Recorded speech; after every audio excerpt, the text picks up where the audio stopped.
Hey everybody, it's Becky from Icing on Top Becky's Cakes, and today we're going to bake a cake. This is the first in my Cake Decorating 101 series. This is how to bake a very easy, simple cake. It's just a simple yellow cake. Let's begin by preheating our oven to 350 so that it is hot and ready when our cakes are ready. I'm using 8-inch pans, and if you use 9-inch, just cook them a little shorter. We're going to put some shortening in these pans, and this is the part that'll make our cakes easily release from the pan when we're ready. See the shiny side? We don't want any shiny showing. And try to say that fast. Shiny showing. And so anyway, we're gonna just get that shortening. It's just vegetable shortening. And we're gonna smooth it all the way around the sides and everything. And then we're just gonna toss some flour in there. Once it's completely smooth, there's no clumps of shortening. We're gonna shake that flour. We're gonna shake it, shake it, shake it. Okay, but for real, this is how we shake it. You just pound it against my hand. That's how I shake it. And then make sure that we get all the sides so that all the sides are also covered. And I'm just gonna tilt it like this. I have my cake pan underneath it, my second cake pan. Therefore, every bit of flour that drops goes into that cake pan that also has been greased with the vegetable shortening. And we just go all the way around until this is completely covered with the flour as well. There should be no shiny spots when we're done. If there's a shiny spot, just put that shortening on that spot in the flour. And then we don't want clumps of flour either, so I'm going to bang it on the pan, and that'll get any extra to come out. So this is what it should look like when you're done. Both of them should look like this, completely no shiny spots, and ready for our cake batter. Then I'm going to get 3/4 cup of room temperature butter. And since I'm keeping this simplistic, I'm doing this all with a hand beater instead of a stand mixer. Next, I'm gonna get my granulated sugar. We're doing 1 3/4 cup granulated sugar, and I'm gonna add a little bit at a time and beat that on medium, and then add a little more and beat that in. And I'm just slowly incorporating everything. We don't want to do everything all at once because that'll overmix things, and we don't want this to be overmixed. Once this is done mixing all together, I'm going to add my room temperature eggs, and I'd take them out of the fridge and place them in warm water for about 30 minutes to make sure that they're room temperature. And then I'll break them all and put them in a bowl, and then add them one at a time and mix that in on medium until that is all incorporated.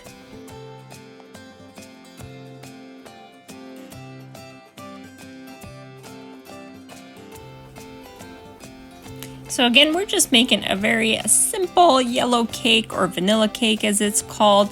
And so we get the egg yolks in these, whereas if you were making a white cake, you'd only be using the egg whites. But this is a yellow cake, so we're using all parts of the egg here.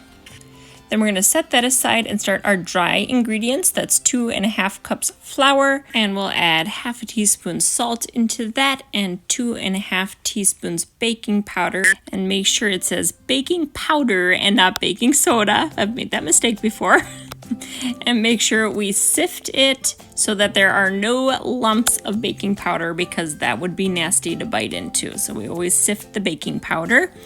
And we sift that right into our dry ingredients, and then we're going to set our dry ingredients to the side and work on our wet ingredients. After we give this a nice whisk so that it is all mixed together, I'm going to get my bowl of milk, and the milk will be 1 1/4 cup milk. So we're going to get our milk, and we're going to go ahead and add our wet ingredients right to our milk. And so we want 3 teaspoons of vanilla. So I'm going to go ahead and put those 3 teaspoons in because it's a vanilla cake. So we're adding the 3 teaspoons of vanilla. And then we're going to go ahead and add 3 teaspoons of vegetable oil. Now the vegetable oil is to add moisture to your cake. This will keep your cake more moist than if you only did butter. The butter is definitely for flavor, and for firmness, but the vegetable oil will add moisture, so you do want the oil. Now, how we're gonna add this is we're gonna add a little bit of the dry ingredients, and then we're gonna, this is into our sugar mixture with our butter and eggs. We're gonna go ahead and add both of these a little bit at a time, and we're just gonna alternate. We're gonna do dry, mix it in on low, add some of our wet ingredients, mix it in on low, and then back and forth until we get it fully incorporated.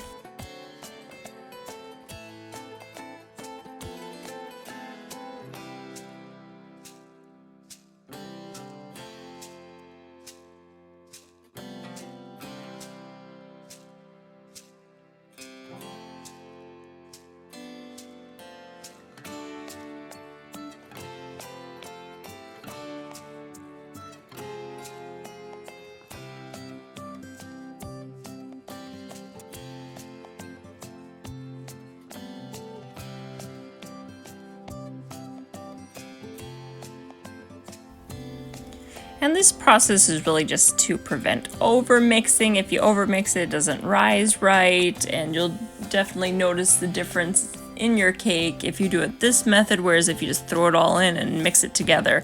So you'll definitely want to do this. Let's get our handy dandy scraper, and that spatula is going to be used just to scrape down our sides. Then we'll give it one final little mix, and then we'll get it ready to pour right into our pans.